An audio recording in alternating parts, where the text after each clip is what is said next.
Welcome to the Boneyard with Steve Robertson. As always, I am your good friend and host, Steve Robertson.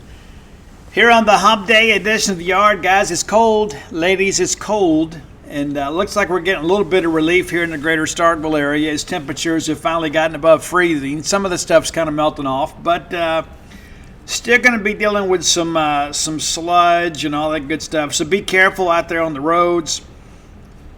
It's one of those things, too, like you look at, tonight, it's going to be cold again. Still going to be under freezing, so keep those faucets dripping. Tomorrow, though, a high of 46. Yeah. You get a little stir crazy. It's just me. Listen, I'm the kind of guy I can sit here and write all day and interview coaches and players and things like that. I can do all that, but I miss being able to just kind of jump in the car and ride down the road and go get a snack or something, just kind of get out of the house. I don't know how it is for you guys, but for those of you that can't work remotely, be extremely careful out there. We need you on this side of the grass. We don't need you getting into any unnecessary travel and have damage to you or your vehicle. That's the last thing we want. So be sure and be careful. Be sure to take care of yourself, your animals. We're going to make it, kids. We're going to make it. And then, of course, on Saturday and Sunday, lows under the 20s again. Not quite as bad as we've had, but still, there is help on the way, though. Next week we'll be back into the 50s and 60s as we start getting ready for baseball. Yeah, looking forward to talking to some baseball with you guys. We got a lot of basketball talk today on the show. Even got, a bit of controversy in women's basketball. How about that? A little women's basketball controversy. Who knew that we'd have something quite so spicy at this point in the season? But we'll discuss that in our first segment of the show. We'll preview Kentucky. We'll look ahead at spring enrollment, guys. The guys are already here. The university has not issued a release just yet as they're waiting for a couple of clearances. It's just a matter of paperwork. It is. We'll get to that, kind of preview that here on the show, too. And probably not going to have that announcement today. Maybe tomorrow. Maybe tomorrow. So we'll share that with you once we have it. We got a story ready to go. But there are always some changes. Like there was a name yesterday that was not given to me that today was given to me. So all just kind of working through all that. Let's thank our friends at Bulldog Burger Company, longtime sponsors of this show. And for good reason. I do business with winners. I would never do business with just some paltry business and say, hey guys, go here. No. You know better. Bulldog Burger Company is the king of the great restaurant quality hamburger. You know as well as I do, when you have an opportunity to go sit there and put your feet under their table, you're going to get a great meal at a great price, great atmosphere, great service, great desserts, and of course those spring rolls. Get those spring rolls as your appetizer. They'll make you and everybody around you better looking. It's true. Trust the science. And of course, pick out the burger that kind of fits your mood today. I've told you, I've had a bit of a hankering for those Sloppy Joe sliders here as of late. We're going to take care of that sooner rather than later. Get the roads clear, right? We'll get in there and we'll get that taken care of. And I'm going to get that chocolate shake, probably the Nutella shake to go. That's probably the route I'm going to go. I'm a big advocate for dessert to go. You should be as well. 3 great locations to serve you. University Drive here in Star Vegas, Gloucester Street there in Tupelo, Lake Harbor Drive in the Ridge and Flowwood area. Bulldog Burger Company, the place where people go to meet, M-E-A-T. All right, let's bring you up to speed on kind of what's happening in the world here. Geno Arayama, legendary women's basketball coach at UCONN. You may recall that we beat them. Yeah, we did. We ended their streak, sent everybody home crying. It was a great moment, arguably the biggest moment in women's college basketball history. Even though we didn't win an NFL championship, we played for it. But probably not a bigger moment ever in women's basketball. Morgan Williams, our favorite, makes the big shot. Of course, the year before, State had lost by 66 points to the same UConn team in a Sweet 16. We battled back. We beat them and have a chance to go to play for a national title. And I don't know what Geno's beef is, but basically he was asked about kind of the state of women's college basketball. And what's impactful about the statement is much of what Geno said is correct.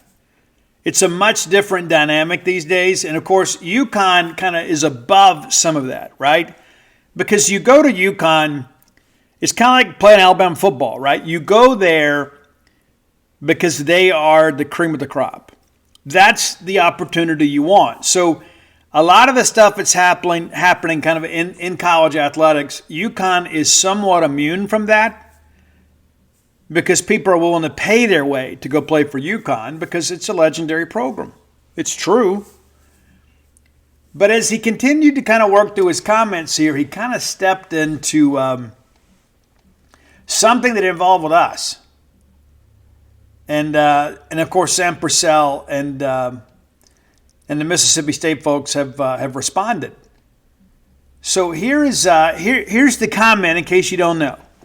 How do you coach an environment where players believe they owe you nothing, you owe them everything? A lot of people probably feel that way. I know it's difficult to coach these days. And I think the transfer portal windows help because before, you hurt somebody's feelings, they go get in the portal, and by midnight, they've got everybody throwing money at them. But here is what happened. Geno says you've got a player that's really, really, really good and that you coach the hell out of, and you just made them who they are, like Seton Hall last year. And the kid goes, yeah, well, I think I can go make more money somewhere else. Okay, well, you wouldn't have been this good if it weren't for the coaching staff you have right now. Probably some truth in some of that, but to single out Lauren Park Lane, even though he didn't mention her by name, it was certainly inferred and implied that's who he's talking about. Lauren goes on her social media accounts and says, to say I left my 4-year university for money is reckless. Now, I don't know what you guys know about NIL. There's not a ton of NIL demand on the women's side of things. There's just not. That's just the reality of which we're living in right now. Lauren Park Lane played 4 years at Seton Hall, was outstanding for them, put in 4 years, and then sought to be a grad transfer somewhere else. And ultimately that proved to be Mississippi State. And so this is all kind of bubbled up today. And Katie Jones, who's a strength and conditioning coach at State, kind of lashed out on Twitter. You keep my point guard's name out your mouth. She transferred as a grad transfer. Last I checked, dedicating 4 years of your eligibility to a university is a completion of the agreed upon commitment. She wants to compete for championships, not a paycheck. Now, one could argue Mississippi State hadn't competed for a championship in a few years. It's fair.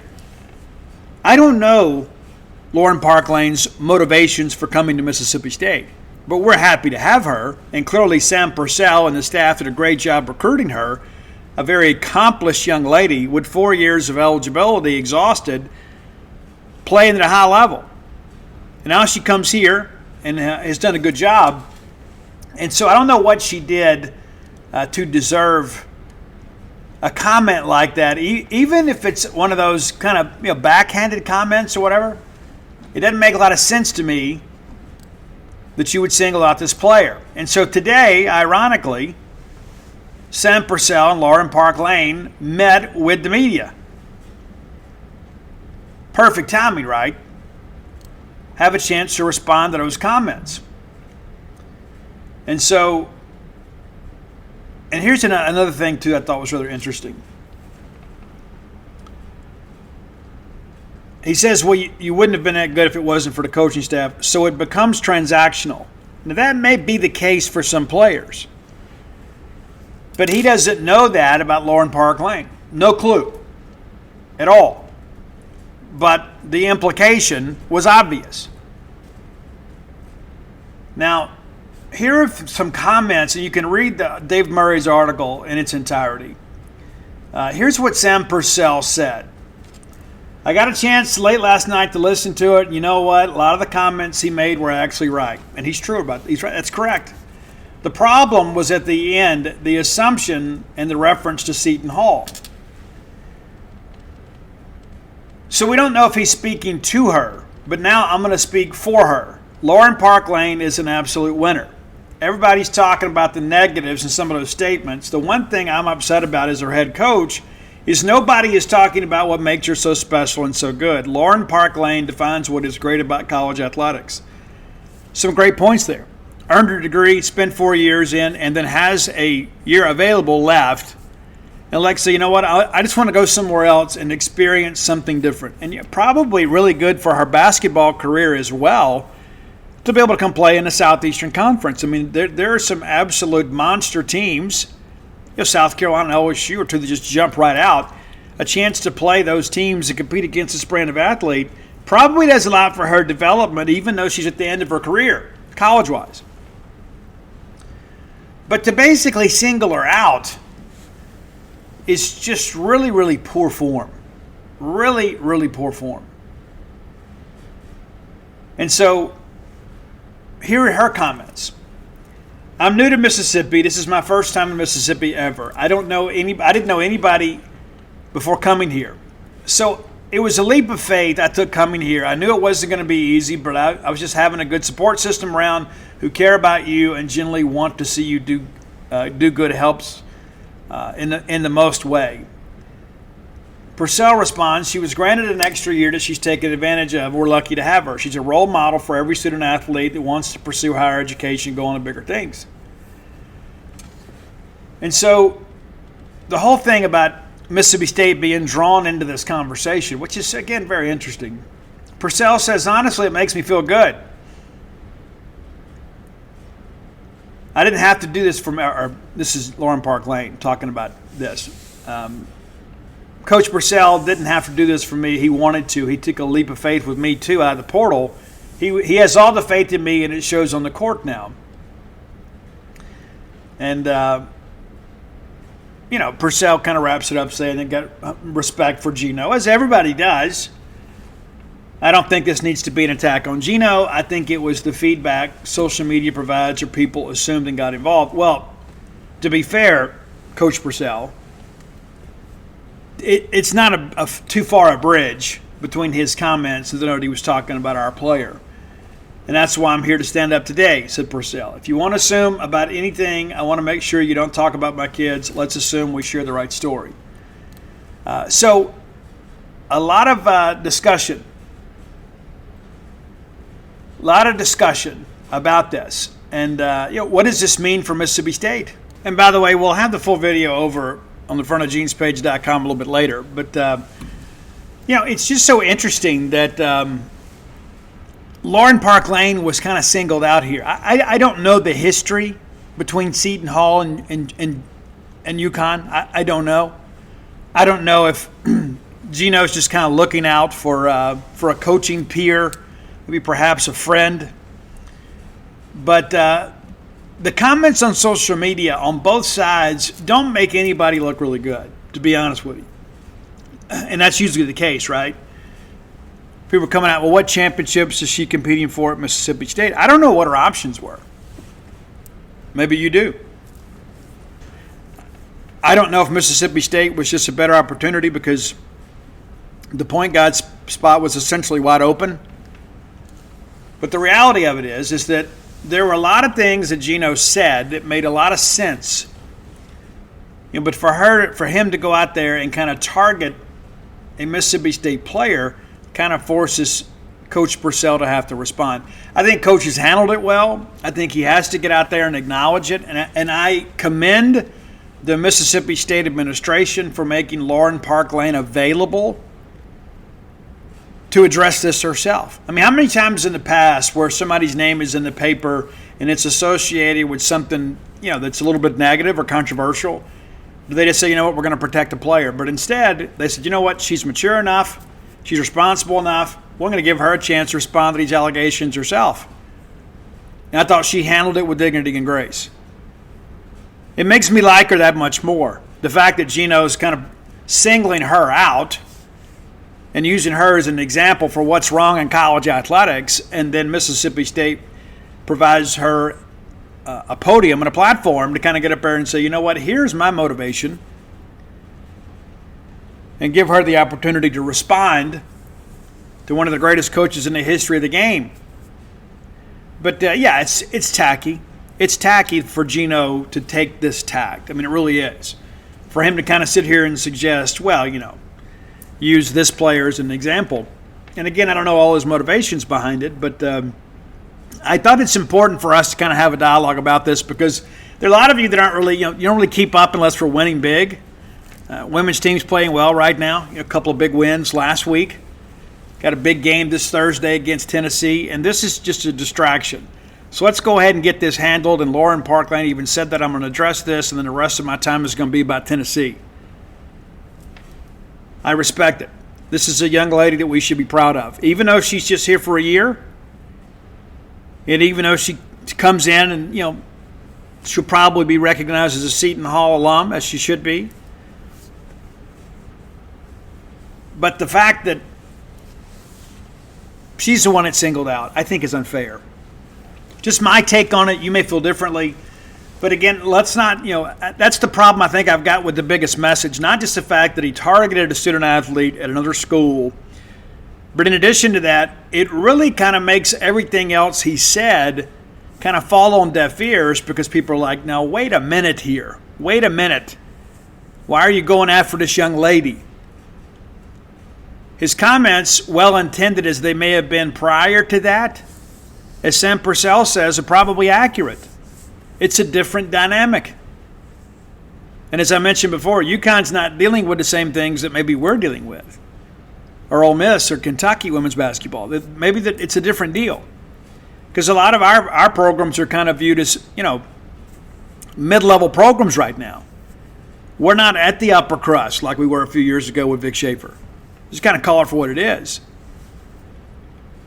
But I think it's important for us to kind of understand that, yeah, there's some truth in what he says, but you can make your point about the state of college basketball and what NIL and transfer, you can make those points without getting personal, and then to even stop short of saying her name. I mean, it's like, well, I never said her name. Well, yeah, there's only one, right? And so that's my thing. Just own it. If you want to go out and say Lauren Park Lane, say Lauren Park Lane. But don't just sit out here and kind of allude to her and then expect them not to respond. I'm curious to see if and when UConn has anything to say about this moving forward. Probably not. But one of the best points that I saw somebody make on social media, and I don't know if this is talked about enough, is so like say, for an example, one of our children, right?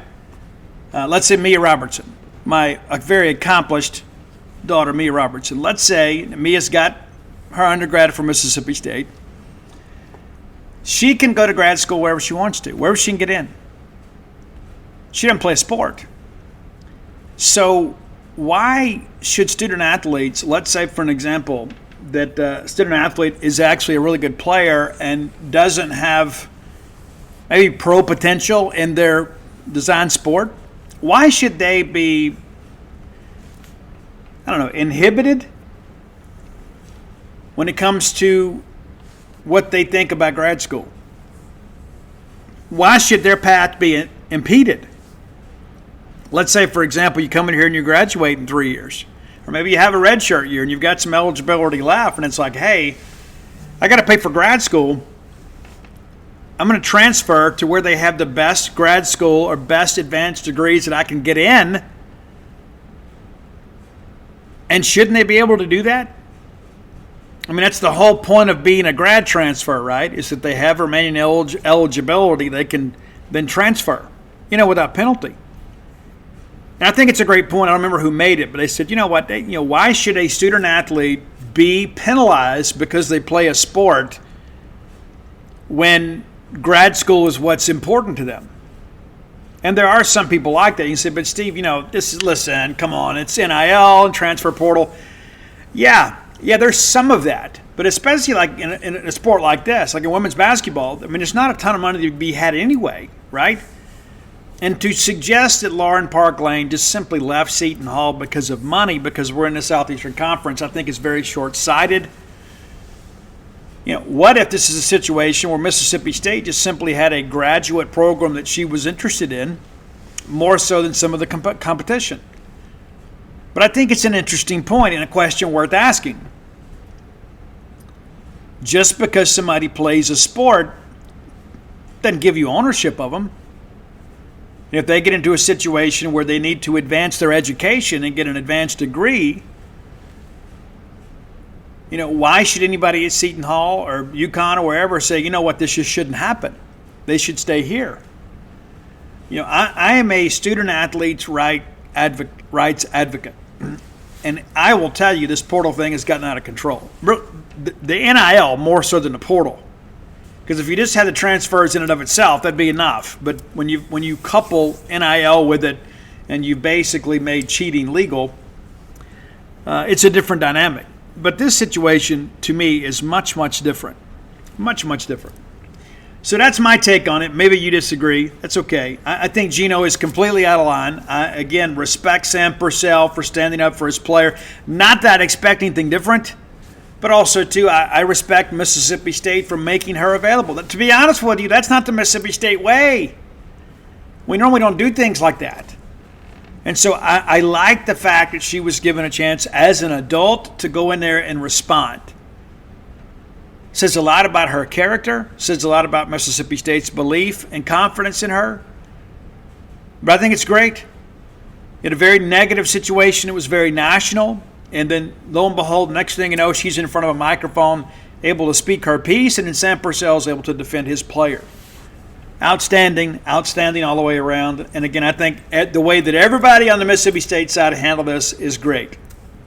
The one thing that I will say, if I can offer one criticism, and this is nitpicking a little bit, especially when you know Sam Purcell is going to be at the podium today, I don't think anybody else on the staff needs to be speaking.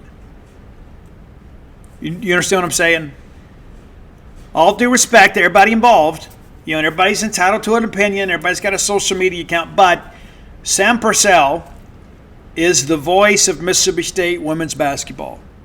And so he should have been able to go out there with the powder dry and talk about it. I don't think you want other people kind of engaging on that. And, of course, it's kind of, again, everybody's entitled to an opinion. But I know this. If I would not want somebody speaking on behalf of me or my organization before I had the opportunity to do so. That's the only thing that I would say that I wish it had been handled a little bit differently.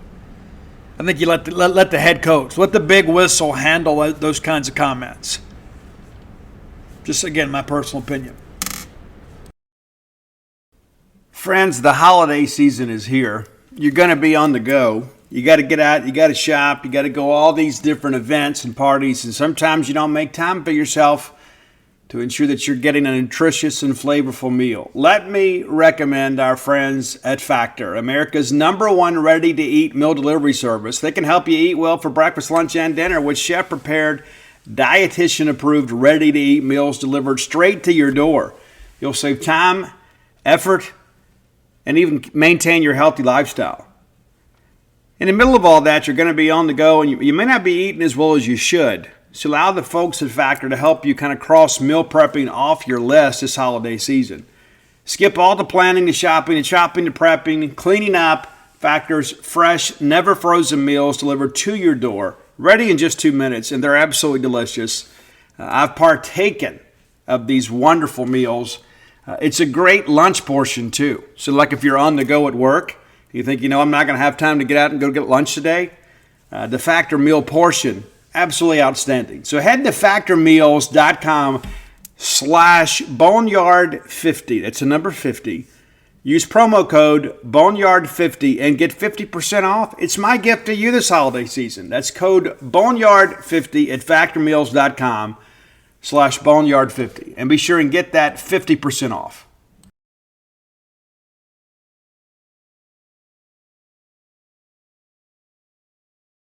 All right, changing gears a little bit here. Did you see the situation with Nate Oates last night? Did you see that? It didn't take long. The video's making the rounds. Maybe you're familiar with that situation.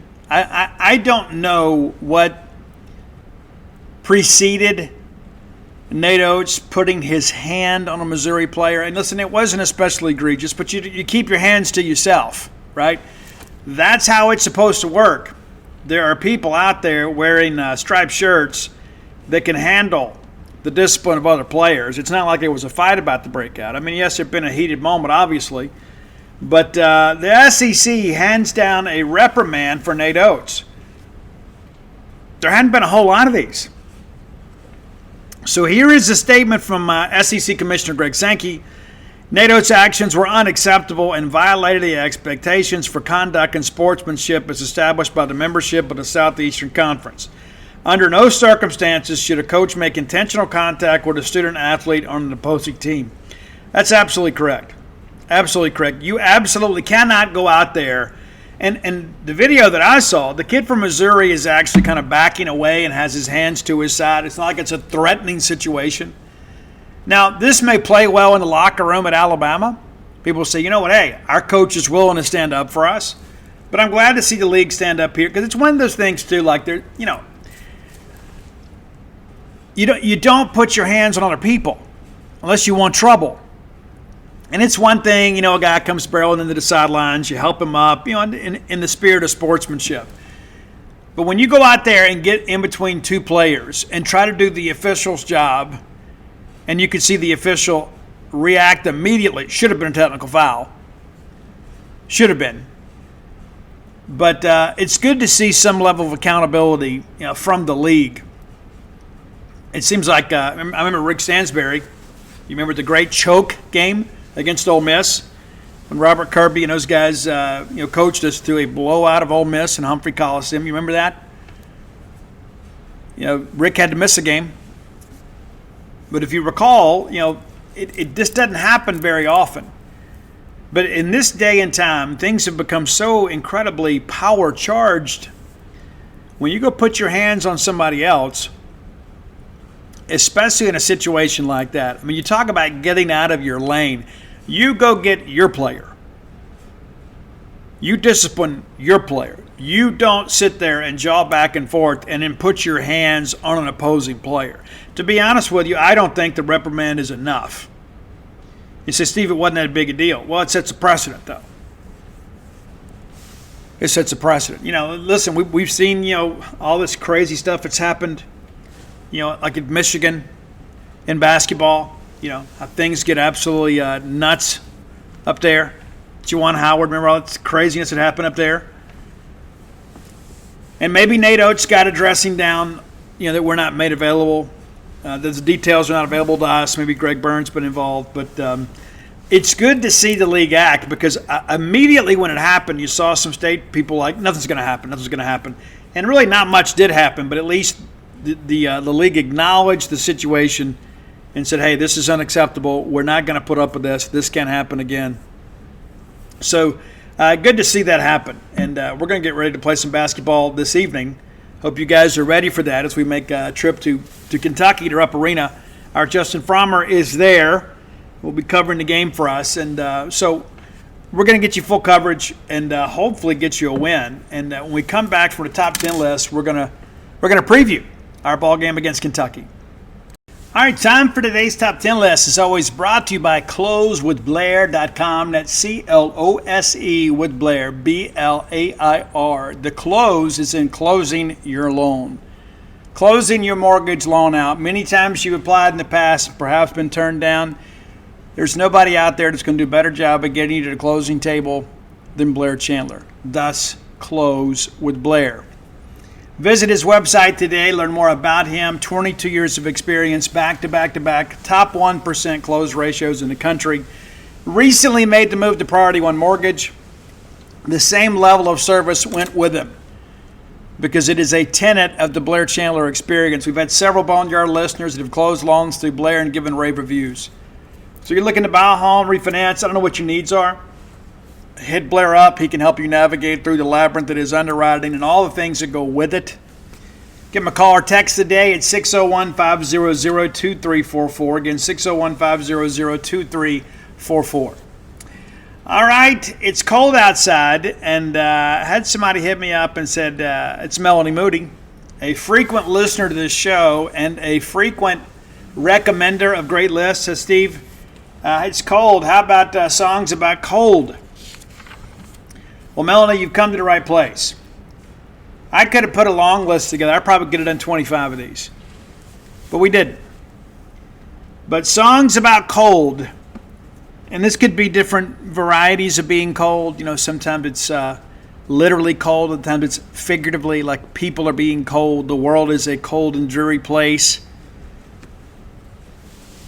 But a pretty good list here. A lot of blues in here, a lot of blues influence. And we're going to start with number 10. My favorite Cinderella album is not Night Songs, though I do have a t-shirt that commemorates that great album.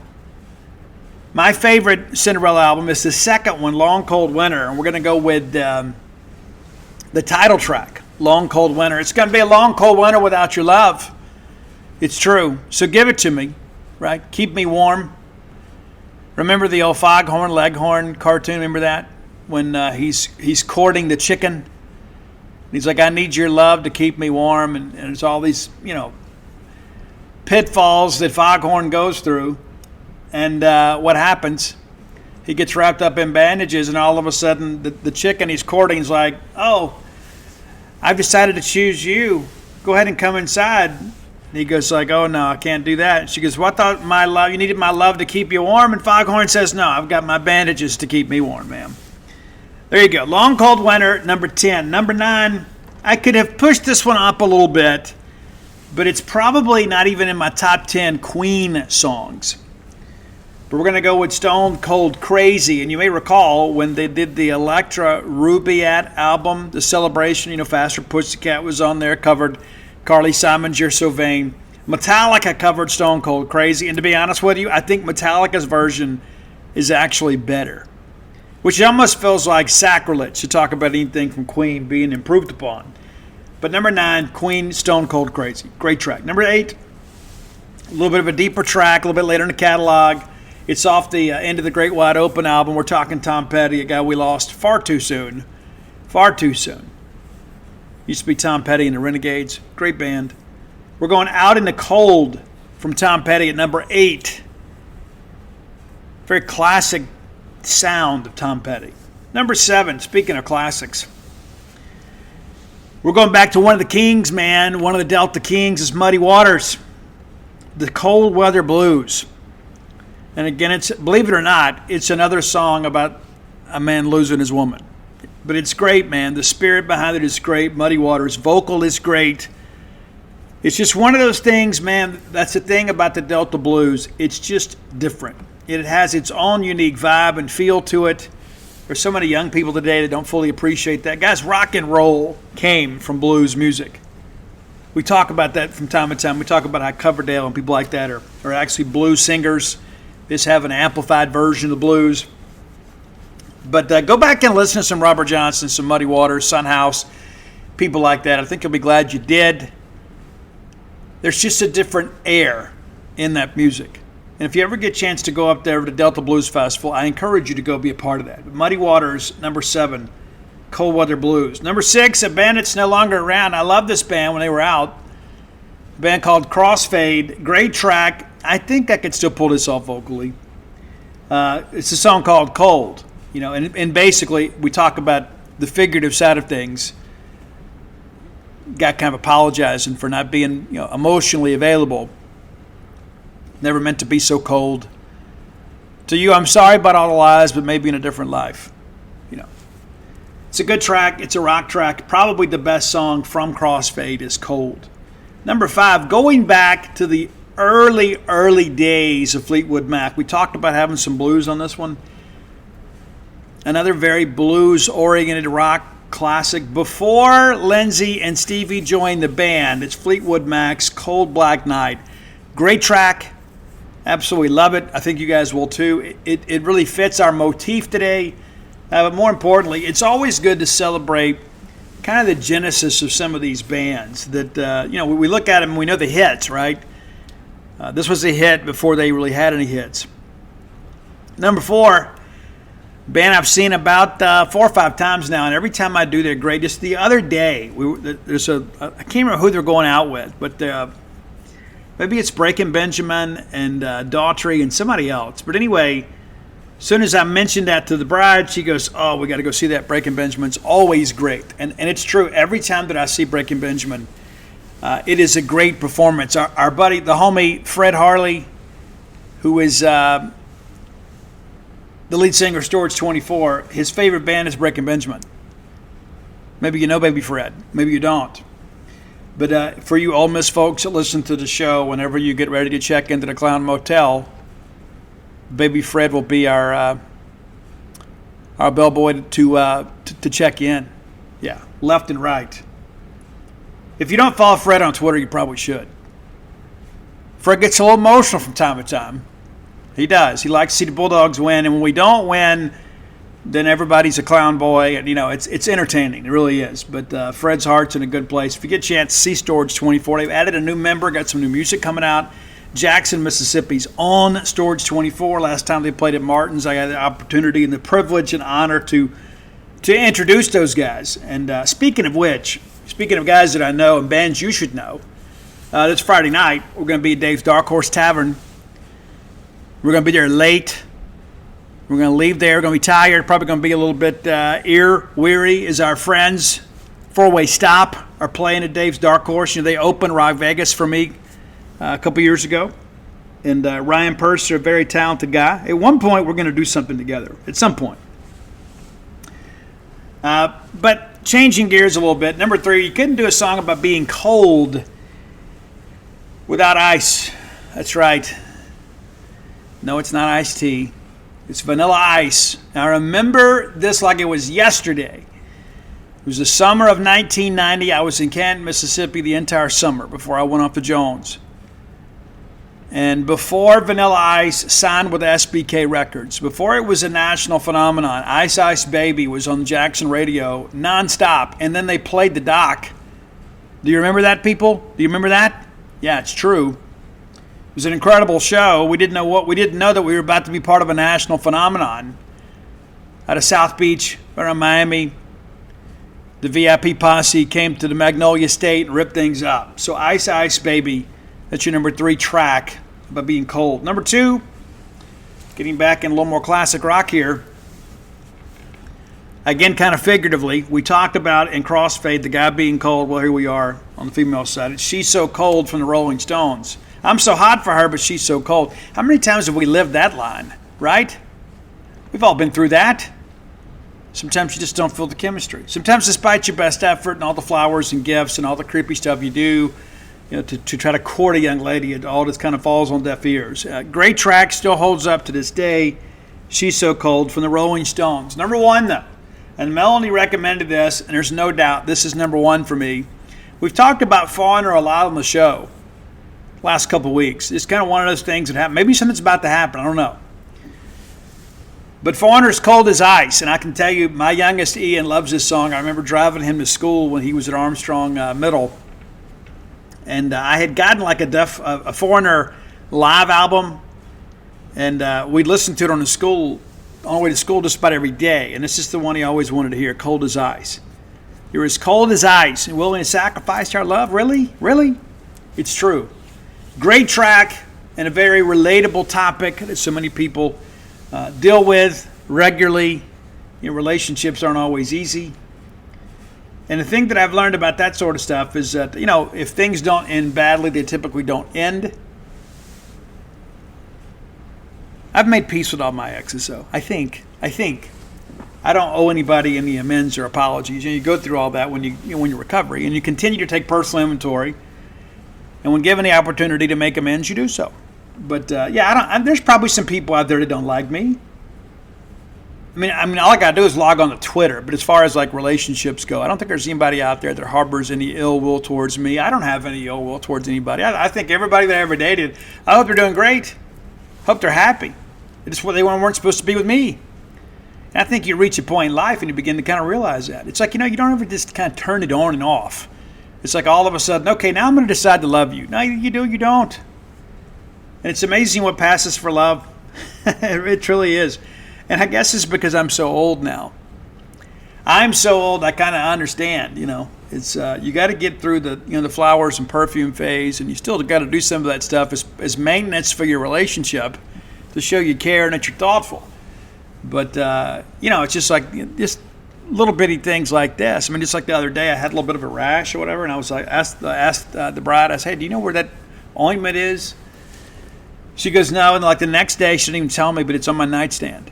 That kind of stuff's love, right? I mean, the fact that you care, and you say, Steve, it's a small thing. That's what life's made up of, is the small things. We can look at all the big things. We can look at all the political opinions and things like that, and even that stuff's not that important. At the end of the day, if you and I fall off the face of the earth tomorrow, the world's just going to keep on spinning.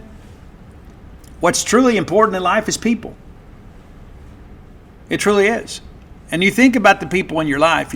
I buried my grandmother, my final grandparent, here a couple weeks ago, and was in pallbearing her funeral. It's such an honor to be able to do that, to be able to carry somebody you love to their final resting place. And I've done that several times. It's never easy, but I used to get uncomfortable doing it.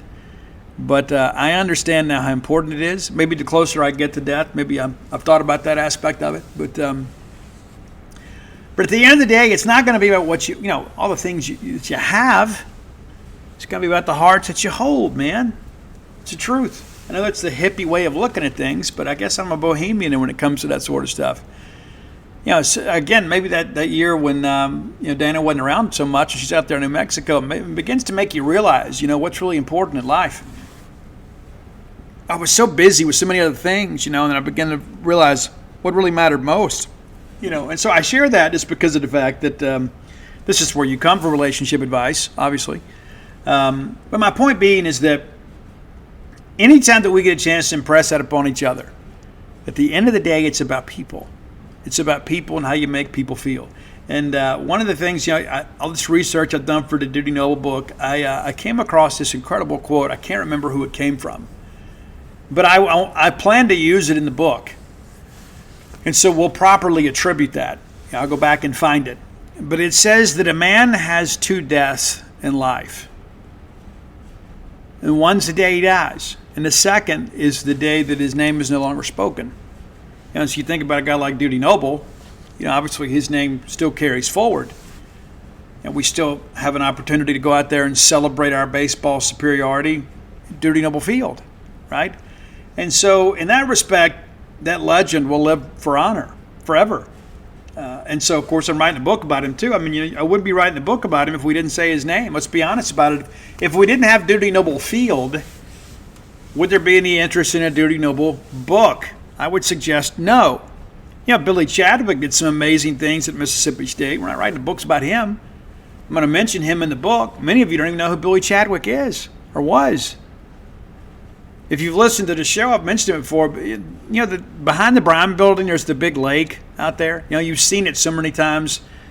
Coming to Humphrey Coliseum or coming to Duty Noble Field, and it's Chadwick Lake. It's named after Billy Chadwick.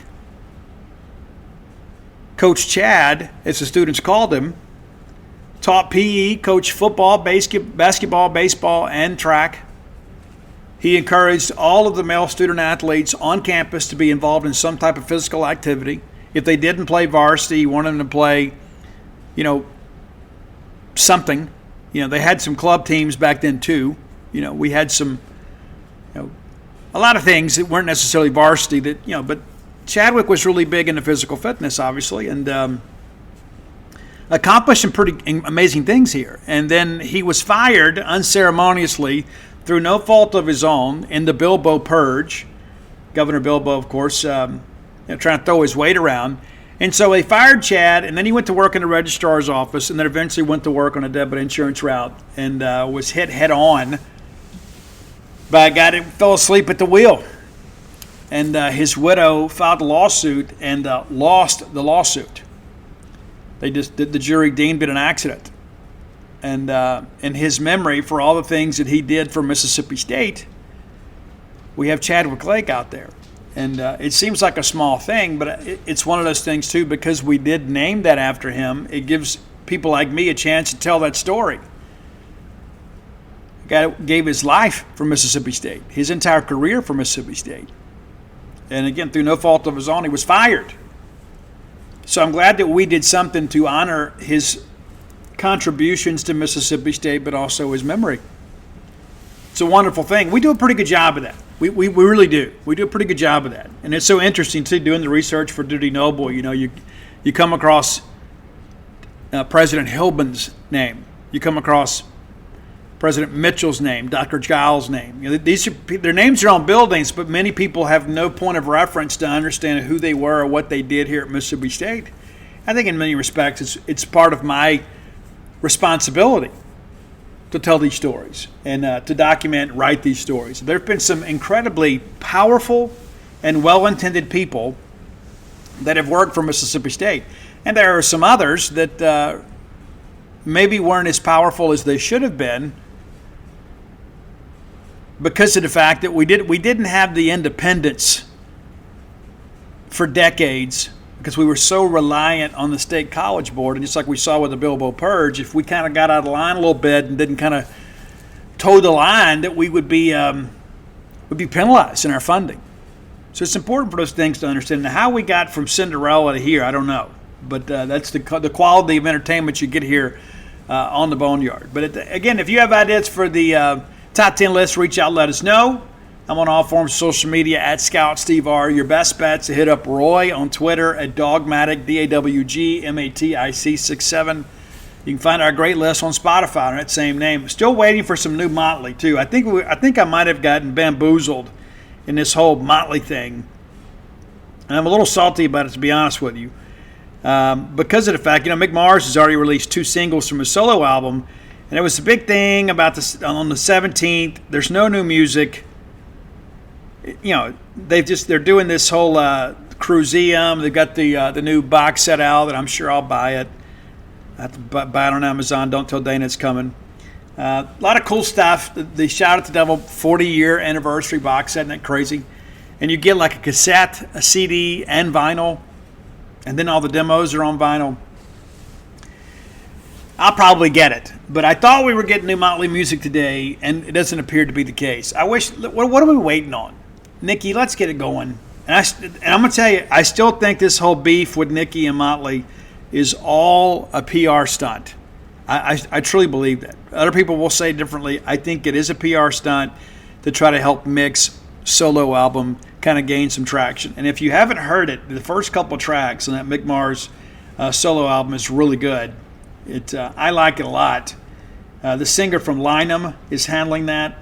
The Other Side of Mars is the name of it. There have been 2 singles. Loyal to the Lie was the first one. But the new one, Right Side of Wrong, I think is really, really good. They're both good. I think the Right Side of Wrong is the best one so far. So check it out if you're a Motley fan. All right, next segment of the show brought to you by Campus Bookmart, a Starkvillian institution. I've been doing it forever and a day, man. Nobody does it better than Campus Bookmart. If you're looking for Mississippi State merchandise, I know that you are. You and I both know you didn't get everything you wanted for Christmas. And maybe you need to be a better boy or girl this year. But that aside, you can go to Campus Bookmart and you can get what you need. You can get what you want. Your family and friends may have disappointed you. You may have to take matters into your own hands. Go by and see their smiling faces. You may even get a post-holiday hug. You never know. I get them all the time. I don't know about you, but I do. But if you can't make it to town for that hug or for that smile, you can visit them at campusbookmart.net. You'll still get service with a smile when you do that. And by using their online avenues, we can save you a little money. We'll save you on shipping, right? Promo code BSR, which stands for Beautiful Steve Robertson. That'll get you free shipping on all orders over $75. Any order less than $75, absolutely incomplete.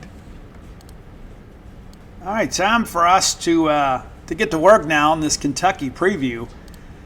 Guys, the Wildcats pretty good. That's not breaking any news by any stretch of the imagination.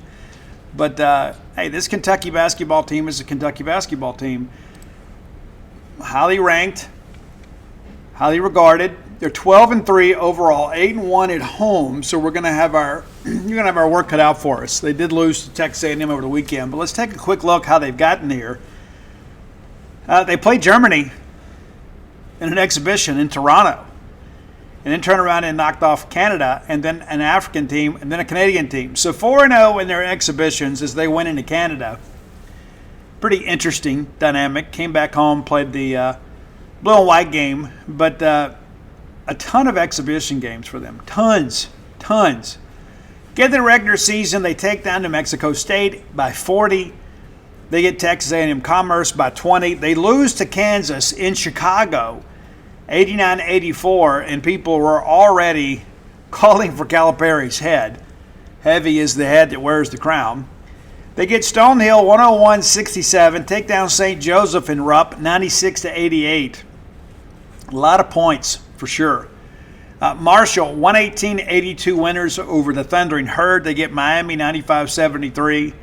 They lose at home to UNC Wilmington 80-73. I bet you didn't expect that. They take down Penn up in Philadelphia 81-66.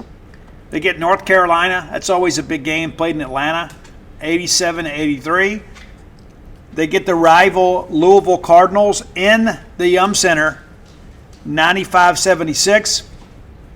Illinois State 96-70. And then they get into conference play. An absolute incredible game. They basically pull it out of the fire 87-85 to get the first SEC win of the year. Missouri goes into Lexington. The Cats get them 90-77. They lose to A&M 97-92 down at College Station. So we should get a very focused Kentucky team. It's going to be a 6 p.m. tip local time in Stark Vegas, 7 p.m. in Lexington. That game's going to be broadcast on ESPN2. Be sure and tune in to watch that. Huge game for us, for sure. And we beat Tennessee last week, so we'll get their full attention. And then we lost a scrappy game, as you guys know, against Alabama. As a team, these guys are averaging 91 points a game. They're allowing 76. We're going to need perimeter shooting to be at a premium. We're going to have to close out on shooters. We're going to have to make some shots ourselves. The three-point game for them, they're right at 40% as a team, allowing 31%. But 40%, it makes perfect sense. Overall field goal percentage, just right at 50%. You know, they're going to run some good sets. They're going to get open looks. We got to be able to play good defense to be competitive in this ball game. Averaging 39.1 boards a game, but giving up 37.5. Now, we are a team that traditionally rebounds really well. We're going to need DJ Jeffries to have a big ball game for us tonight. They're dishing out 18.3 assists a game, allowing 13.7, and committing right at 9.7 turnovers a game, forcing 13.4. We're going to see some pressure. Go ahead and be prepared for that. 126 steals on the year for them. That's 8.4 per game. 83 blocks, allow just 49. Quite the size advantage for sure. Going to be a huge crowd tonight, more than likely. You know, I don't know what the weather looks like up in Lexington, but those folks are used to it. Tons and tons and tons of fans will turn out for this ball game. All right, let's look at some individual numbers here. Antonio Reeves, averaging 18.5 a game. Or is that 18.9? Sometimes we can't keep this stuff straight. There's just so much that we do. Yeah, 18.9 a game. Yeah, that's getting it done. Rob Dillingham has started just one game for them. He's also averaging 14.4 points a game. He does play a lot. So when he's kind of the sixth man when he doesn't start. Trey Mitchell has started off 15 games, 12.9 points a game. DJ Wagner got the one time that Dillingham started, Wagner's the one that sat. 12.8 points a game for him. And then Reed Shepard, a dozen points a game for him. Also a guy that's coming in off the bench, Justin Edwards, a regular starter for them, right at 9.1 points a game. But when you look at this, three of their five starters, I was right the first time, averaging in double figures. Abu Thero, part-time starter. Aaron Bradshaw, part-time starter. They're going to throw a lot at us, to say the least. The three-point marksman for them, of course, Antonio Reeves, 41 of 96 for 42.7%. And Reed Shepard, again, a guy that doesn't start for them, 33 of 61, just over 54%. So perimeter shooting will be a big part of things tonight. And the fact they're shooting at home with those very familiar rims could be a real issue. Certainly should be. We're going to have to get out there and play. And we're going to have to bring a really good effort. Rebounding is just really kind of done by committee. Justin Edwards pulling down a ton for him. Trey Mitchell, 29 boards on the offensive side. I mean, it's just, we're going to earn it. I mean, it's as simple as I can make it. We're going to earn this thing. And, Mitchell, just an absolute rebounding machine, man. Absolute rebounding machine. So I don't know what you're expecting tonight, but we're going to need to play one of our better games of the season in order to make this thing happen. There's no ifs, ands, or buts about it. We're going to have to go out there and play to the best of our ability to win this ball game. Now, looking around the Southeastern Conference, it's we talked about Alabama, Missouri last night, and the Nate Oates scandal. Again, I'm just not a fan of that at all. You don't put your hands on other people. But looking at the schedule,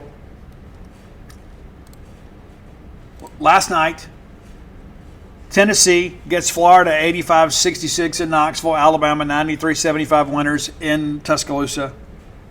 South Carolina loses at home to Georgia 74-69. That South Carolina loss just looks worse and worse by the day.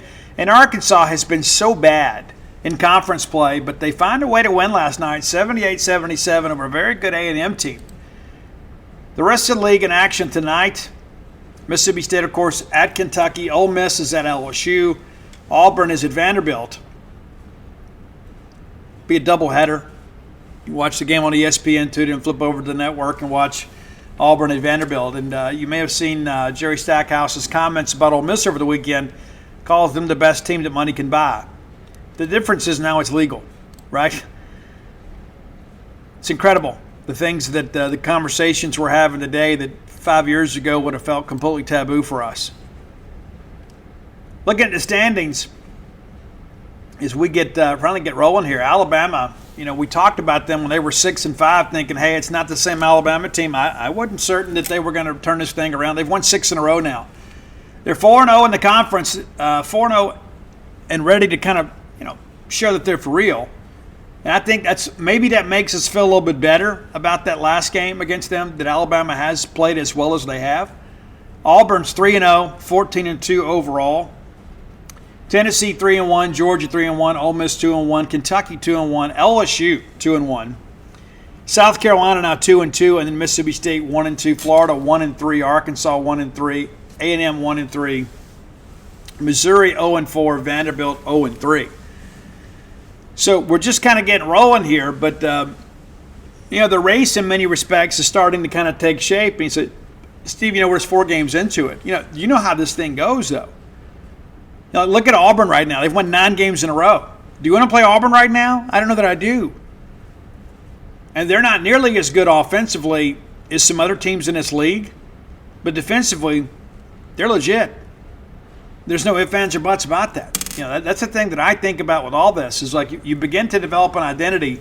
We've gone through the non-conference, almost 4 games in for everybody now, and you kind of have an idea of who is what. The net's still pretty favorable for Mississippi State, but we got to win some games. And how big would it be to get a win in Kentucky tonight? I just don't see it. I didn't see it against Tennessee either. But I know this. I know that in any given night in this league, anybody can win. Absolutely, anybody can win, and we're capable. Are we good enough to go up and win it, Rupp? Yeah, I think we are. I don't expect it, but if we go up there and stay out of foul trouble, I think we can rebound with them, and it's going to boil down to can we make some shots beyond the arc, and can we defend the perimeter? I think that's where the game's going to be ultimately won and lost. Can we force them into some contested shots? If we're going to sit back and let guys as talented as Kentucky just kind of pitch and shoot, it's going to be a long night for us. But, Chris Jans always has a plan. Chris and his staff do a great job scouting their opponents. They kind of know what's happening. Now, can we execute the game plan? That's the real question. But yeah, it'd be huge for us to win this game. I'm just not expecting it. I'm not. And we really needed to get a split in these first 4. Of course, if you win this one, all of a sudden you feel pretty good about life. Because the schedule, even though, listen, it's the SEC. There's no off nights here. But things begin to kind of ease up a little bit for us. And so you begin to think, hey, you got a chance to do some good things here with men's basketball. But excited to see. And, of course, the ladies in action tomorrow night. So you get the Bulldogs on the road tonight against Kentucky. The women at home tomorrow night against Tennessee. If you're in the greater Golden Triangle area, we encourage you to come out and support the ladies. Be great to see you there. Be a huge win for the Bulldogs if we can find a way to get that thing done. But, again, I feel good about our team. I'm not ready by any stretch of the imagination to just kind of give up on the season, and nor should you. I think we're going to look up around the midway point and feel pretty good about where we stand. We've got a good team. We've got a veteran team. We've got a great coaching staff. And once we get through this Kentucky trip, I think things are going to ease up. We can go on a bit of a run. That's kind of how I feel. I think many of you probably feel the same way.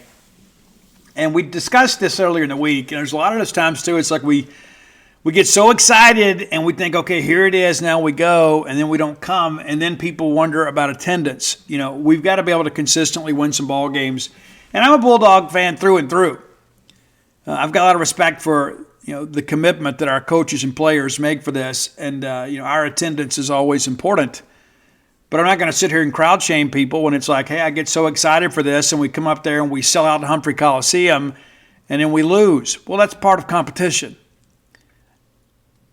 And if you wanted us just to come see a game that you felt guaranteed to win, you probably should have came in a non-conference. But again, I'm not going to crowd shame anybody. It's your money, it's your time, it's your effort. And it's also your team, but we want you to be here as often as you can be. All right, final segment of the show, brought to you by the Stark Vegas Clubhouse. Just Google Stark Vegas Clubhouse. Google is your friend. And when you Google the Stark Vegas Clubhouse, their Facebook page will pop up, and you can go peruse the selections of the amenities that are available to you. 5 bedrooms, couple bathrooms, that great fire pit outside, that big, big back porch, man. You can sit out there and just kind of relax. May not be porch weather right now, but when you get ready to come for be a ball game weekend or perhaps a situation where you've got a work group coming to town, everybody can congregate under one roof. Book through the Evolve website. We can save you 10%. Go to Stark Vegas Clubhouse and then Google that, and then book through Evolve and use promo code BSR10 to save 10% off your stay. You'll be glad you did. All right, we have not received official confirmation yet of all of our spring enrollees. However, these are the names that I have kind of put together. Of course, all 15 of your transfers are in town, ready to roll, and I assume they're studying remotely. You got word a little while ago that Starkville schools are going to be closed the rest of the week.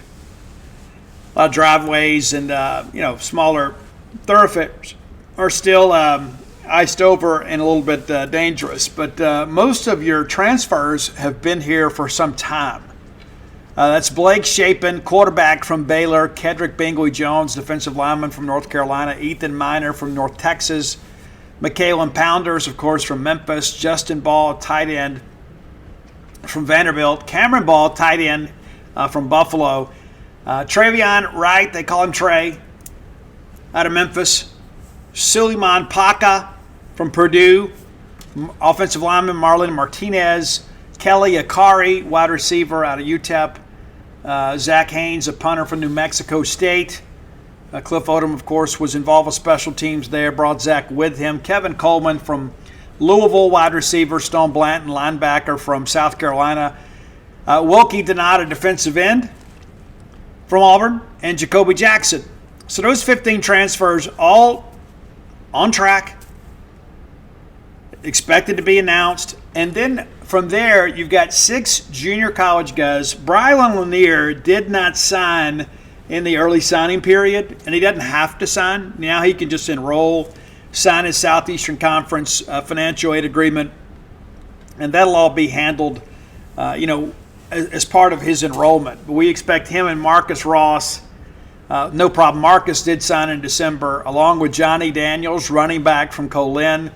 Edge rusher Ashawn Shepard, a guy that some people tell me that's kind of maybe better than his offer sheet shows. We'll see. Buddy Stevens thinks that he's a guy that can play in the NFL someday. Brandon Jennings, linebacker from Hines Community College. Tyler Woodard, a safety. It seems like Tyler has been a part of Mississippi State's recruiting conversation now for 3 or 4 years. But Tyler now finally here. Now, in addition to that, as of Monday or Tuesday, I was told it was 28. I'm hearing it might actually be 29 spring enrollees.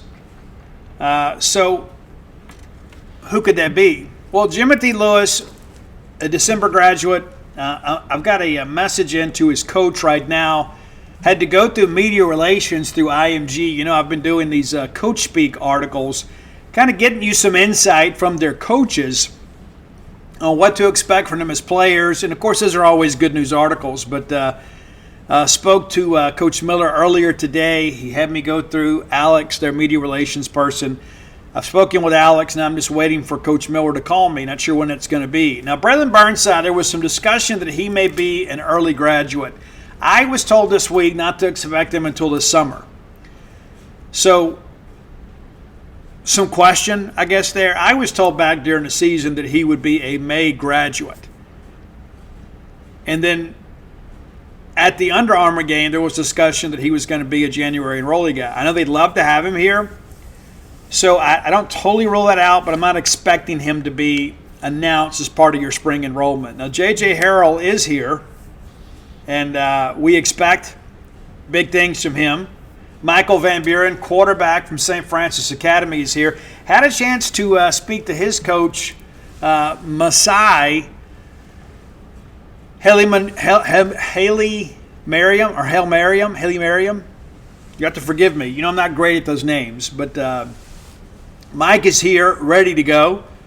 Basically, the interview with his coach was almost like a commercial for St. Francis Academy, as somebody pointed out. They have had some big years at St. Francis Academy, one of the national programs that plays all over the country. So Mike has played against a very good brand of competition. We expect him to really push this summer. Don't expect him to play this year, but I do think Mike is a guy that we're going to be glad had the benefit of spring practice. Now, Mario Craver was not a name I was given on Tuesday, but I spoke to his coach today, Coach Gilmer, over at Clay Chalkville, and Mario is in Starkville. He said, I don't know about the weather if he's all officially moved in, but he graduated in December, ready to go. Terrence Sibler expected to be a May graduate. TJ Lockhart and Fred Clark at Winona. They don't allow early graduation at Winona.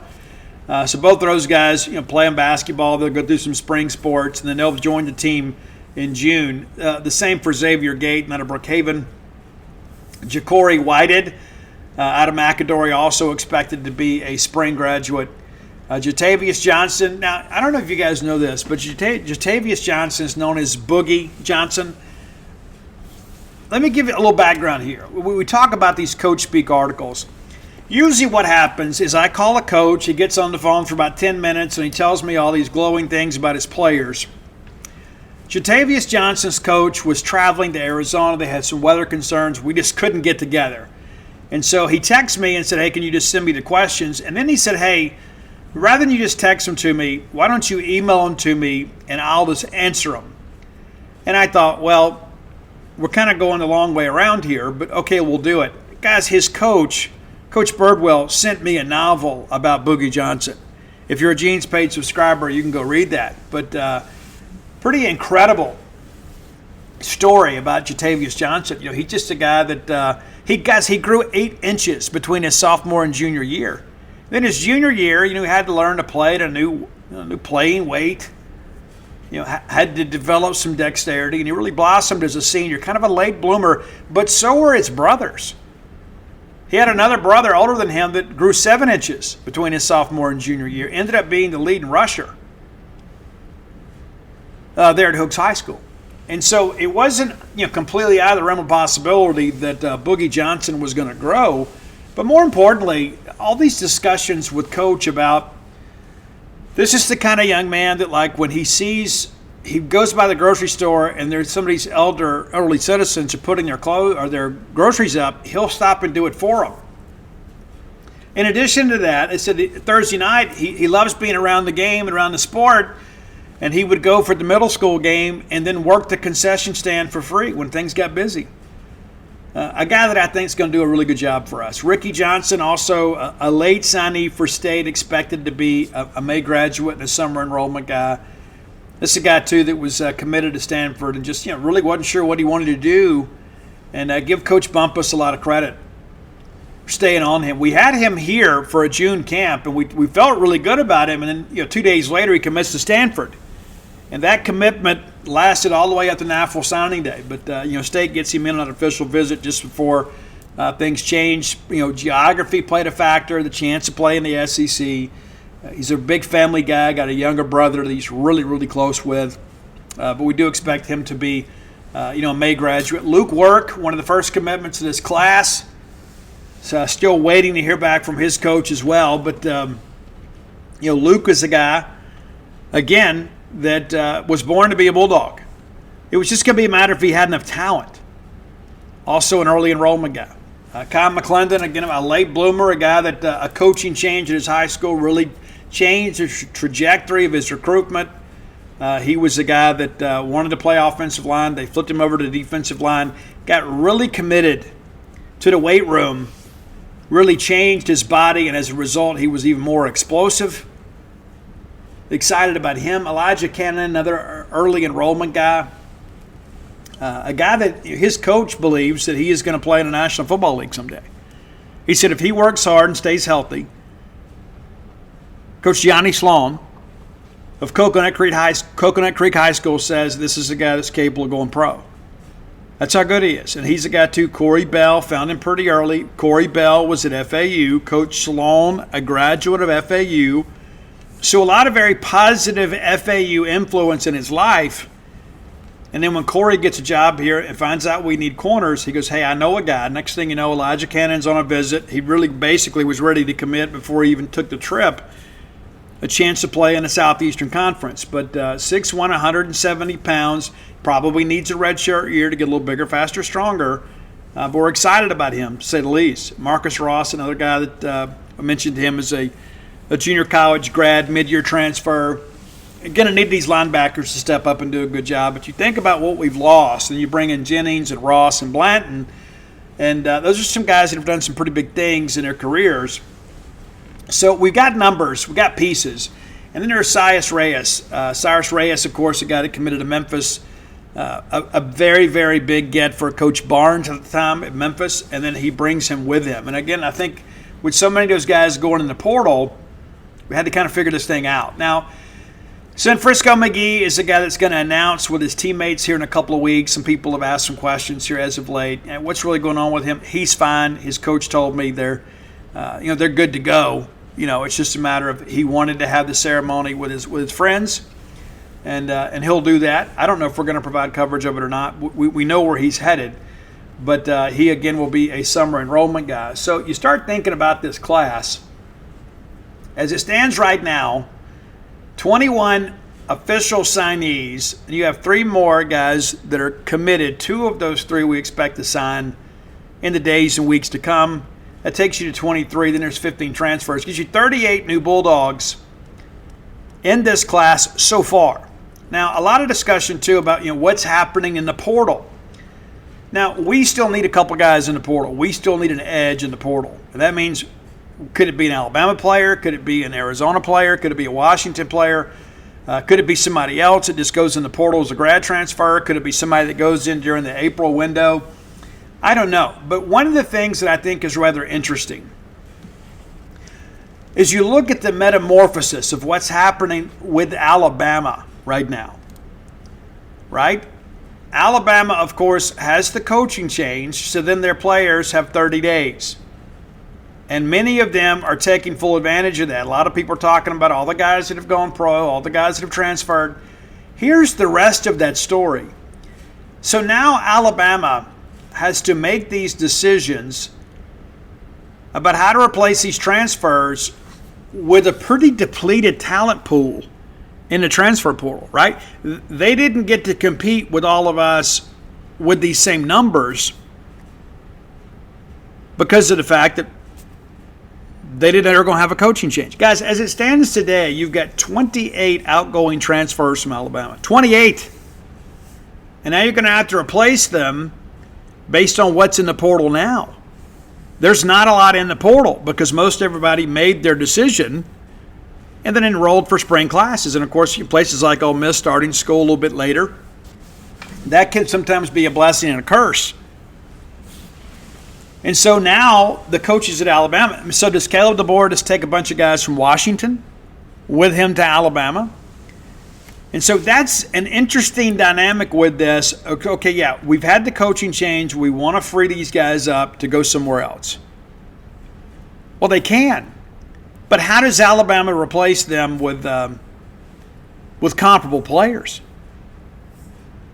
That's a really interesting question. The same thing can be said for Washington. The same thing can be said for Arizona. And, of course, Jedd Fisch headed to Washington will likely bring some Arizona Wildcats with them. And, of course, Arizona recently just hired the coach from San Jose State, so now their players can go in the portal too. So it's kind of a little bit of a fruit basket turnover here, but you have some immediate needs at Alabama, and you don't have the traditional talent pool in the portal to pull from because everybody's already in school. Think about that for a second. What does that mean for the Alabama roster kind of moving forward? What does it mean for Kalen DeBoer? And they've already had some recruits that have decommitted. Well, what does that mean for year one for Alabama? Okay, you're already losing Nick Saban, the greatest football coach the college ranks have ever seen. And now I've got to implement new systems, install offenses and defenses. And yes, I'm going out doing a great job. I got Maurice Lindquist to come in. I got Cade Womack to come in. These guys are former G5 head coaches that are coming to Alabama now. And so you begin to kind of work through all that. Yes, we've got great coaches. However, our roster is somewhat depleted. And yes, we're Alabama. And traditionally, you just say an offer from Alabama means everything. Well, the value of that offer has been lessened a little bit now because Nick Saban's not there to facilitate the quote process. And so now you're out here chasing the leftovers in the portal. And listen, there may be some other guys that will pop up. That's an interesting aspect of it. You know, what's next? But that's the thing you begin to think about. What's the quality of the Alabama roster next year with all these players going in the portal? And there are a ton of them. We mentioned 28. I mean, Caden Proctor, a guy that was one of the most highly rated offensive linemen in his class, well, he's already left and gone to Iowa. Caleb Downs, another 5-star safety. We'd love to have him. He's in the portal. Trey Amos, a cornerback out of Alabama, in the portal. Amari Nealblack, tight end, in the portal. Sean Murphy's headed to Florida State. Antonio Kite's headed to Auburn. And that was an interesting conversation we had earlier. Is, you know, the SEC has a January 2nd deadline. Of course, things change now with Alabama players. Now, like other players in the Southeastern Conference can't commit to us, but Alabama players could. You look at Des Ricks headed to A&M, and Isaiah Bond, Kendrick Blackshear, both headed to Texas. Jake Pope, a safety, headed to Georgia. Royale Williams headed to Florida State. You got some walk-on guys too, but you know it's a big number here. Shaz Preston, our friend, the younger brother of Sean Preston, headed to Tulane. Back home in many respects. But you start looking through this, and this Alabama roster, when you begin to think about the NFL declarations, and now the portal on top of it, over half their roster is gone. And you've got to go back now and try to replace those guys with kind of what's left. So I think you're going to see Alabama kind of come back to the pack next year. Of course, we don't play them next year. It's funny how that always works, right? It's like the Al McKean curse lives. But Mississippi State's needs not nearly as severe as what you have at Alabama. But we have the ability to go out and sign some Alabama players. And so it'll be interesting to kind of see what happens now. What happens with Greg Sankey? The Greg Sankey, I believe, has always been a man of character. I think he's handled things evenly. You know, the rule is this. To transfer within the conference, you got to do it by January 2nd. It used to be February 3rd. They changed it this year. Do we all of a sudden step in now for Alabama and say, okay, we're going to give you guys some waivers through the SEC office? Does that happen? Would that be fair play? I would venture to say no. But if you're on the Alabama side of this thing, you start thinking, well, there's other guys in the SEC that are still in the portal. But the question that I have is, they're still in the portal right now. Are they capable of playing at a high level at your program? There's a lot to unpack here, because every year something new happens that necessitates a new policy or new legislation. Those are the things that I think about. So what will happen here? I suspect that everybody else in the conference would be like, no. Alabama knew. Alabama also waited to announce Nick Saban's retirement the day that spring classes began. So those early enrollment guys would have to go in the portal. They couldn't just ask out of their national letter of intent, which they could get out of that just by asking for the release. By rule, they have to release them. But once they're enrolled, it's a different dynamic. It's a more complicated thing. So do you want to use your one-time transfer exception, a week into your time at Alabama? I don't know. That's a big gamble. But again, this process continues to evolve for us.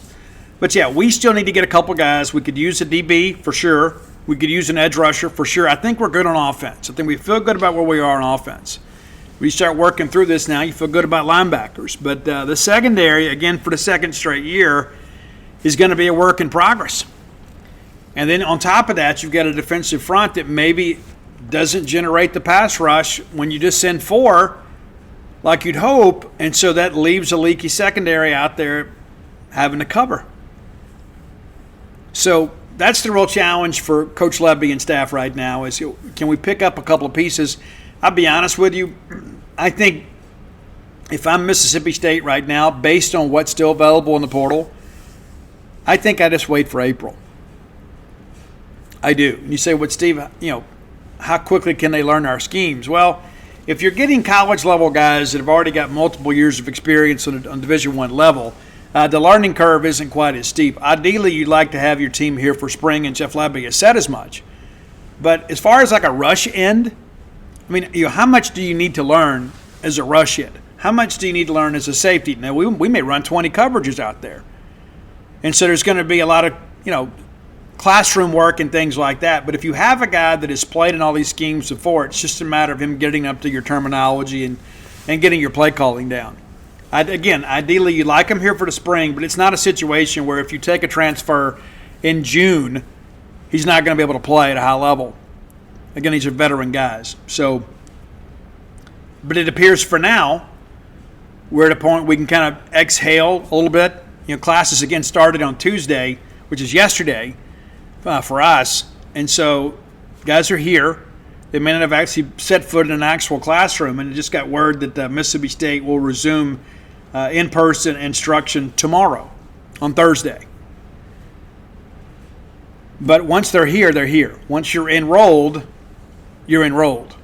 And so that aspect of it's important. So we expect an official release probably tomorrow. I was told earlier today it's probably not going to happen today because compliance is still working through a couple things. One of these deals where you just, you're just working through this and just kind of waiting on the thumbs up, from the NCAA clearinghouse. That's really what it boils down to. It doesn't appear to be a situation where, we're worried about anybody. It's just a matter of the proper paperwork being processed. But again, 28, I was told 28 on Monday. Yeah, on Monday or Tuesday. Yeah, Tuesday morning. It all runs together, right? I was told yesterday morning it's 28, and then Mario Craver wasn't in that number, and now I'm told that he is. So either it is 28 and somebody that I was expecting is not going to enroll for the spring up from the high school ranks, or there'll be 29. But we'll keep you apprised of it over at genespage.com. And again, we've got a story ready to go. We're just waiting for official confirmation. We don't want to put something out there and then all of a sudden the university puts out something and we're incorrect, right? The university is going to know exactly who's been cleared. We don't want to just jump out there and expect these guys to be here because there may be something we don't know. And then all of a sudden we got to take it back. Oh, well, there's just then all of a sudden people get worried. And so we don't want to just set a bad precedent here by putting something out there before it's ready. So That's kind of where we stand. If you haven't done so, go to whenthebottomfalls.com. You get the new book, When the Bottom Falls. All my sports titles are there too. That includes Flim Flam, Alpha Dogs, Stark Villains, and Dogpile. Every Bulldog deserves a copy of Dogpile, whether you read or not. You need to have that book just for posterity's sake. Because at one point, your children or your grandchildren are going to want to hear about the National Championship. And you've got a complete accord to chronicle the whole thing. But you need to have that yourself. You know, we've had a couple lean years of baseball. And so it'd be nice to kind of go back and relive that. And again, we're going to be talking more baseball as we move ahead here. Of course, the D1 baseball rankings are out. Mississippi State nor Ole Miss is included. Probably the first time in a long time that both Mississippi schools were unranked. Right? As far as preseason polls go, you know, down the stretch last year, neither one of us were ranked, nor do we deserve to be. But going to be an interesting year. And it's interesting, you know, some people talk about Lamonas, you know, and we all know what's at stake this year. I mean, I don't need to kind of spell it out for you. Chris needs to have a good year. But what about up in Oxford? You know, a year removed from a national championship, there were a lot of people that wanted to get rid of Mike, and then lo and behold, he wins a national championship and kind of sticks a middle finger up at everybody. And then last year, they should have been better. They weren't. Had some injuries. And then now all of a sudden they go in the portal and have to kind of rebuild a roster. And so now people are like, you know, what happens this year? The difference with Lamonas and Bianco, and of course familiarity breeds contempt. You know, Bianco had been there forever, and we'd been to Omaha more times than he had under Lamonas. And so Lamonas had some recent currency kind of built up. Bianco didn't. And then they get hot and they win the whole thing, and it's like, okay, now we're relaxed. And then you're right back to where you were. As a matter of fact, in a worse situation than where you were. And people forget they were the last team in the tournament in 2022, and they got hot at the right time. And as Ron Polk has said many times, you don't always have to be the best team. You just got to be the hottest team. And they were down the stretch. You go back and look, you know, just found some lightning on the mound. And so what happens this year? You know, what if State has a good year and Ole Miss doesn't? Do we see change in Oxford? Do they have a retirement at Oxford? Does Mike Bianco get fired? I don't know. But we're about a month away now. Yeah, we're about a month away, so we're going to be kind of breaking down some things here on the show. I love talking baseball with you guys, and let me remind you of this. And listen to me. There are a lot of people that love baseball that don't know baseball. And there are going to be a lot of people on our message board and others and social media and things like that. They're going to have a lot to say about baseball because of their love for the game. That doesn't mean they know the game, right? There's going to be a lot of people that know the game. Sometimes, like myself, sometimes we even lose objectivity. But one of the things that I have learned about this is that when we're winning, none of that matters. But when we're losing, all of a sudden, it's like we find people that support our narrative. It's like I remember last year when we went to Kentucky, Dana went with me. And she went up there, and I had to give her, she had her jacket, and I had to give her my jacket to go take pictures in addition. That's how windy and cold it was. And on that Sunday, it was miserable. And I remember on the way back, everybody's like, Lamona's getting fired. And then all of a sudden, all these, quote, sourced reports are popping up. I talked to this guy, you know. Well, none of it was true. None of it was true. And there was no accountability for any of those people that said that. Do you remember that? I haven't forgotten. Now, of course, I go talk to my sources and say, you know, no, we're not making a coaching change this year. I eventually went and sat down with Zach Selman. He said as much. But there was never any accountability for those guys that were telling you the wrong information. You say, yeah, Steve, things changed. No, they didn't. They never changed. And so I say that as we get into this. Number one, I hope we don't have to have this conversation. But the rest of that story is that this is going to be a team that is capable of getting into the postseason, and I think with enough pitching, maybe beyond that. You know, maybe you find yourself in a super somewhere. But the reality of it is we all love Mississippi State baseball. And the bad takes don't matter when we're winning. But they become an irritant when we're losing. Because we love baseball so much. We love Mississippi State so much. When people talk negatively, they're talking about us. And that's how we take it. And there are some people, of course, when we start to lose, they become these arm's length fans, right? It's true. That's how, it's a coping mechanism, right? It's like, well, I don't really care about that. Now, when we win, of course, we welcome them right back into the fold. I got no beef with any of our fans. I love all of our fans, even the ones that don't love me. You don't have to like me. Just keep giving to the Bulldog Club, keep giving to the Bulldog Initiative, keep buying tickets, buying Mississippi State merchandise. We're good. Fine with me. I get to do what I love for a living, right? And many of you pay me for it. And so what am I ever complaining about? But my point being is that as we get into this season, there's going to be a lot of people that have a lot to say. And many of those people won't be going to baseball media. They won't be going to ball games, or they won't be around the team except when it's convenient for them. And so I just tell you, don't listen to any of these, quote, source reports. Just don't. Let's just go enjoy baseball season. I think it's going to be a much better year. Now, I thought last year was going to be a better year. We had some injuries too, but we were also ineffective. But we also had guys like, Nate Dawn that showed up and pitched well for us. We had Dakota Jordan, of course, take over in left, and that was really more of because of the fact that's where we had a spot. He's a right fielder, and he'll play right field. Bryce Chance probably going to be your left fielder. Connor Hyzak, center fielder. That's how it looks today. But we got some guys that can swing it. We got some guys that can throw it. I'm eager to see what Cal Stevens does. Ready to see what Carson Ligon can do. And we were careful with him in the fall. So we've committed, the portal spots, and we've committed the resources necessary to kind of retool this pitching staff. Well, we missed out on a couple guys too. But when you talk to people about Justin Parker, they'll tell you it's a new day. And we're going to really depend on that. That's it for today, man. We'll be back on Friday. But until next time, let's all live our lives in a way we make more friends than enemies, and people can see a difference in the way we live.